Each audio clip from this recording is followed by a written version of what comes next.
Welcome back to Face the Nation. We're now joined by the chairman of the House Foreign Affairs Committee, Michael McCaul. Chairman, thanks for being here. Thanks, Robert. Thanks for having me. Pretty grim morning over in Israel in the fallout from the Golan Heights strikes. Secretary Blinken told reporters this morning, quote, every indication is that indeed the rockets were from or in some way related to Hezbollah. A U.S. official also tells CBS News there's no real doubt this was Hezbollah.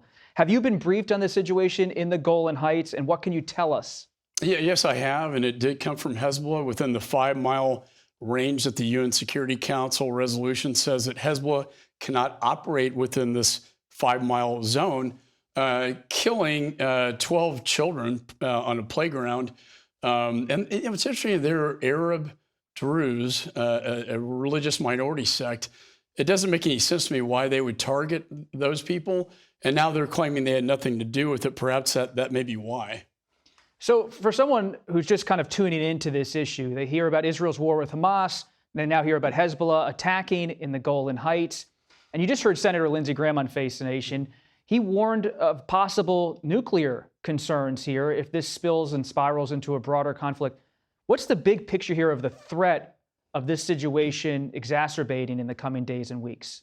Well, we don't want escalation, for sure. I think it's important to note that Hezbollah, Hamas, Houthi rebels were all proxies of Iran. They're sort of like the tentacles of the head of the snake, if you will. And so they don't operate without Iran's consent. And so what I think is happening, to be honest with you, as they debate the ceasefire, Iran doesn't want normalization. And that is the process with Saudi Arabia and Israel that they were entering into prior to October the 7th. So this is a very important point.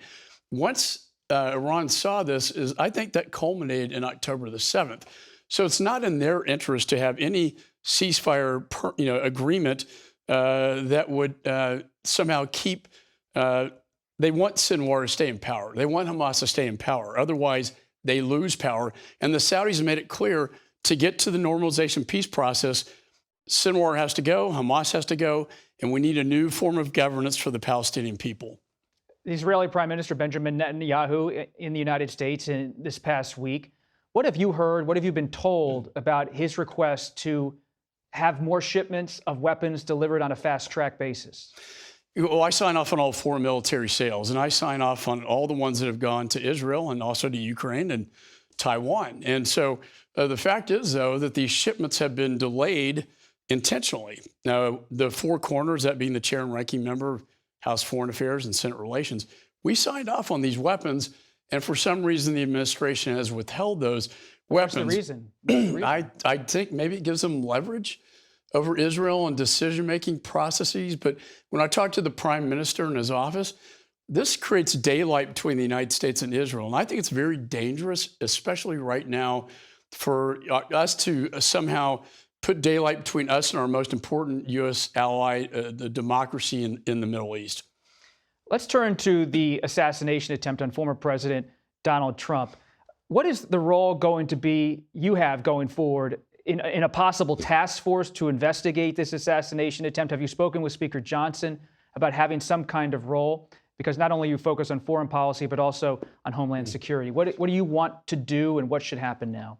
What I want to see is sort of like how I've conducted the Afghanistan investigation that we're starting to wind up. We'll have a report on the anniversary of the Abbey Gate bombing. Professional. Now, professionalism is very important.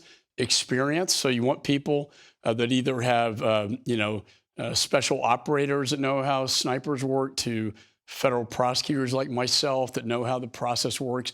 You know, I conducted national security events when I led the Joint Terrorism Task Forces. So I want it to be an experience, but also done very professionally without a lot of theater, if you will. I think you want it to be credible more than anything. It deserves that. Will you be on the task force? I have no idea. If asked, I would serve, but there are a lot of other very qualified people. Is it feasible to get a report done on the assassination attempt by the end of this year? I think so. I went out to the site. I went up to the rooftop. This individual should never have been that close to the President of the United States. It was very, very close. And the fact he even got there in the first place was a failure. It should have been stopped. What's interesting, Robert, is that he had a detonation device on him and 2 bombs in the car. What his plan was to assassinate the president, create a diversion by blowing up his vehicle on the other side of the property, and then he could escape. Do you have confidence in the Secret Service to protect former President Trump and to protect President Biden and other protectees at this point? Yes, the director has just recently resigned, but former President Trump's going back to Pennsylvania for rallies. The Secret Service is still with him. Do you have confidence in the Secret Service at this time? You know, I chaired Homeland for 3 terms, and I have faith and confidence in them. I didn't have confidence in their leadership, and I'm glad that Director Cheadle did the right thing and resigned, like President Reagan's director of Secret Service did. Anytime you have an attempted assassination, that is a failure, and she said that herself. I think the agents are good. I think the problem is, you know, the president is under a lot of threats, obviously, and one from Iran as well. They asked for additional agents. They were not given that. So it was the leadership. Should Congress step in your view, and provide more resources, more agents? Is there a congressional role in addressing the Secret Service issue? Be happy to do that, but I think for the most part, they have the resources. It's just on this particular event and the Trump campaign itself, they were derelict in their responsibilities. When you look at foreign policy, you also have issues with the border. What's your assessment of where things stand with U.S. border policy and the national security threats there, especially with this mounting number of arrests at the border in recent weeks? Well, in addition to the aggravated felons and the fentanyls, and I can go on and on about that, what I worry most about, Robert, is, look, you had the fall of Afghanistan. Thousands of ISIS-K came out of those prisons of Bagram, end up in a region called the Khorasan region, which is Pakistan, Afghanistan, Tajikistan. They make their way over. They come through Mexico, and they enter into the United States, ISIS. When I chaired Homeland, we worried about this, but we never actually saw it. Now we have ISIS in the homeland. Fortunately, the FBI has detained the 8 individuals, but the question is how many more are here? Chairman McCaul of Texas, thank you for stopping by Face the Nation. We always appreciate your time. Thank you, Robert. Thank you, and we will be right back. We're back with Maryland Democratic Senator Chris Van Hollen. Senator, great to have you here at Face the Nation. Let's begin with your colleague, Senate Majority Leader Chuck Schumer. He was on Face the Nation just a few minutes ago. We were talking about Israeli Prime Minister Benjamin Netanyahu, his visit to the United States. We're glad to have you here. You've been so outspoken on Israel and its handling of its war with Hamas. He was pretty clipped in talking about why he didn't shake Netanyahu's hand. He said, I just wanted to recognize the relationship between the U.S. and Israel, but he did not say he had any regrets about making that formal invitation. Do you agree with the senator's take on all of this, with the Netanyahu visit, or not? Well, Robert, it's good to be with you. And just to be very clear, yes, I've been critical of the conduct of the war in Gaza, but always affirmed Israel's right to self-defense, in fact, duty to self-defense. So, look, the message that I got from my trip to Israel 9 days ago, where I met with hostage families, was don't be used as a political prop by Bibi Netanyahu in an address to Congress that will help boost his very low popularity ratings in Israel at a time when he and his extremist colleagues, Smotrich and Ben-Gvir, are not prioritizing the return of the hostages. They're not prioritizing a ceasefire and return of the hostages. So they encouraged me, many of them, to express my views in support of the people of Israel by not participating in what they saw was a political ploy by Prime Minister Netanyahu. So that's what I did. You said they told you to not be used as a prop. Do you believe Congress was used as a prop by Netanyahu? I do think. I think Prime Minister Netanyahu accomplished his goal of using Congress as a prop to boost his support in Israel, especially among his right-wing extremists. If you saw the people who gave 2 thumbs up to his speech, they were Ben-Gvir and Smotrich. These are very right-wing extremists. Was it a mistake for Democrats to support him coming to Congress? I believe it was. I've expressed that view, but the reality is, obviously, he came. So for those of us who thought it was a mistake to have him here, we expressed our views by not participating. And again, that was the message I got, not only from hostage families, but I also met, Robert, with a lot of Israeli families whose loved ones were victims of the October 7th Hamas attacks, who told me that neither Prime Minister Netanyahu or any member of his government had come to see them, had reached out to them. And their message to me, as I said on the Senate floor at a speech last week, was before he comes to the United States Congress, have him come look us in the eye and explain his responsibility in the intelligence failure that made the Hamas attack even worse. If you're so That was their frustrated message. with Prime Minister Netanyahu, well, should the president refuse to meet with Netanyahu in the future? He met with him this past week. Where should the line be drawn now with Netanyahu? Well, my view is that we need to really stand up and confront the extremist policies of Prime Minister Netanyahu and Smotrich and Ben-Gvir. And again, that's the message we're getting from many in Israel. I mean, while you had people in the Congress standing up and giving Netanyahu big applause, Real affirmation. you had people in the streets, Israelis in the streets, protesting the fact that Netanyahu and his right-wing extremists, they've been very clear that they don't prioritize the return of the hostages. You had Israelis protesting that fact, and the message to me was, if you really want to take a pro-Israel position right now, you've got to confront the very extreme positions of Netanyahu and Smotrich. And this is not just their refusal to prioritize a ceasefire and a return of the hostages. Also, many see some of the extremist measures they're taking on the West Bank, where they're pushing Palestinians off their lands, allowing extremist settlers to assault Palestinians with relative impunity. All of this is just going to add fuel to the fire. You have a political antenna, a policy antenna. I've been listening to Vice President Harris this week speak about Israel and what's going on with the war with Hamas. You've been listening as well. Do you believe there is any daylight between her position and articulation of the policy on Israel versus President Biden's? I don't know. What I think about Vice President Harris's approach here is that all the elements of President Biden's approach are there. She supports them. She's been part of that. So Israel's right to self-defense, the fact that how the war is conducted matters. Hamas can have, no control or governance after this war, no more October 7th, but also, very importantly, that the Palestinian Authority has to be the nucleus of governance in a post-war Gaza. They have lots of flaws. They need lots of help to reform.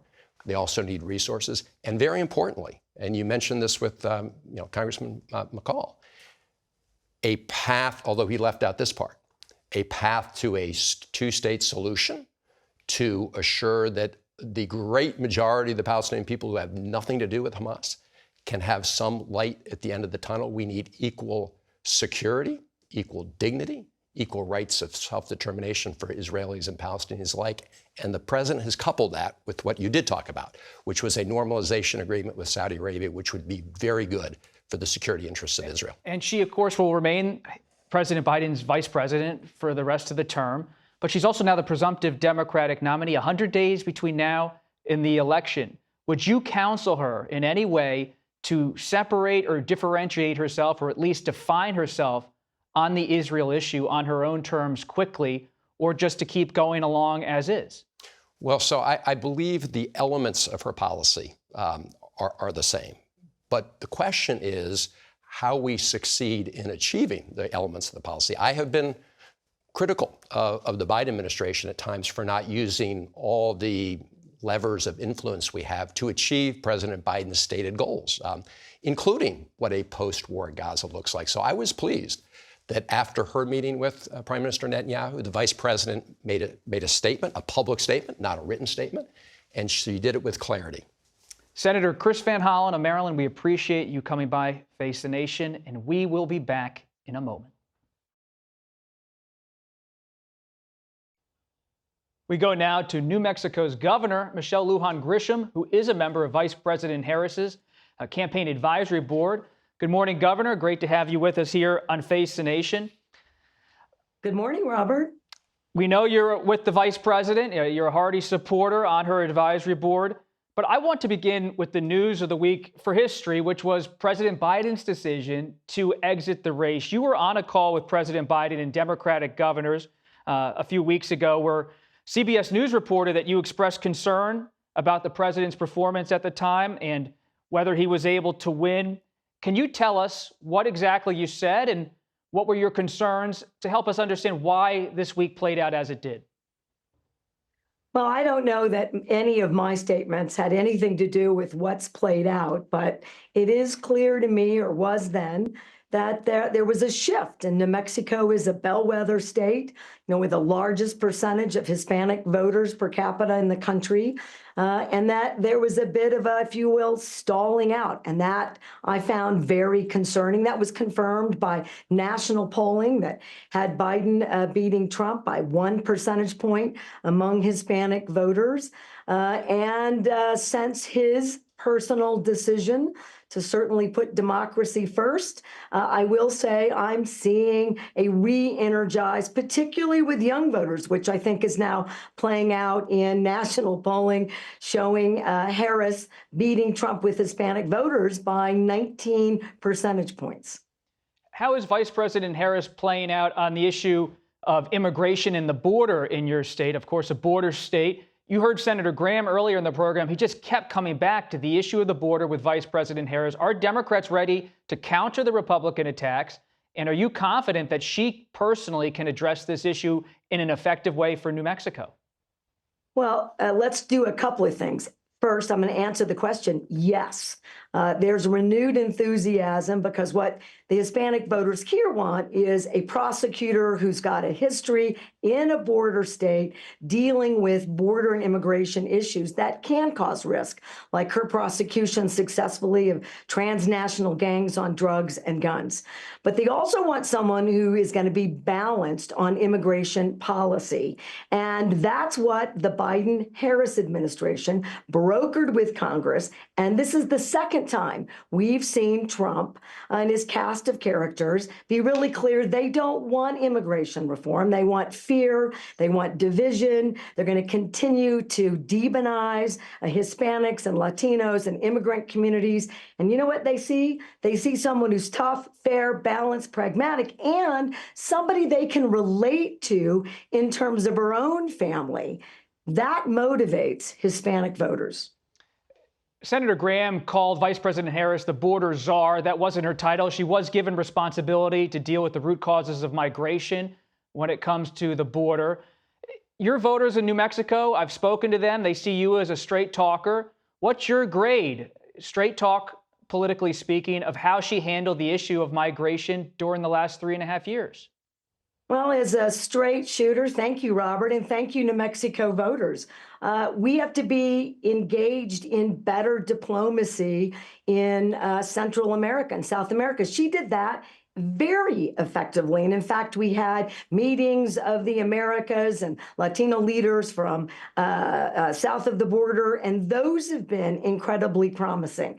They're trying to create a label that really belongs squarely with the president and Stephen Miller themselves. They want to be dictators. They want to be dictators on the border. They want to demonize immigrants. They have been incredibly racist. They're gaslighting, and they have done absolutely nothing on the border that makes any sense. In the last administration, they want to do mass deportation.